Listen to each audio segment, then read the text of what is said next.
UPI of India and Pay Now of Singapore will be linked to enable faster and cost-efficient transfer of cross-border remittances.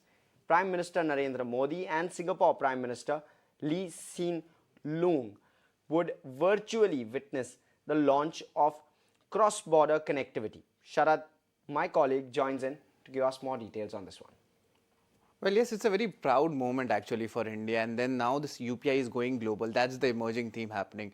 But now let's focus on today's 11 a.m. meeting, and this is a very important meeting because now between India and Singapore, there'll be cross-border connectivity. Now that means that basically you can send UPI payments and receive payments while doing the transactions across both the countries. Now, do remember there is a recent buzz also coming in the UPI segment. RuPay made its first credit card for UPI transactions. Recently, PhonePe also announced with MobiKwik that they would allow, and it would be the first fintech, however, to allow the UPI payments by Indians who are going abroad.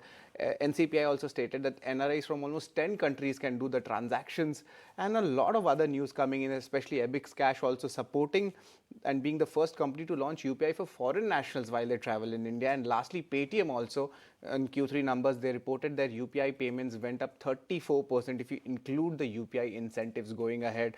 Now, this is a very important trigger happening overall in the UPI ecosystem. And let's look at the total value transactions, and that has been also building up very nicely, and so currently at 7.5 lakh crore rupees, and February has not ended yet. And January, that amount touched to 13 lakh crore rupees as per the NCPI data.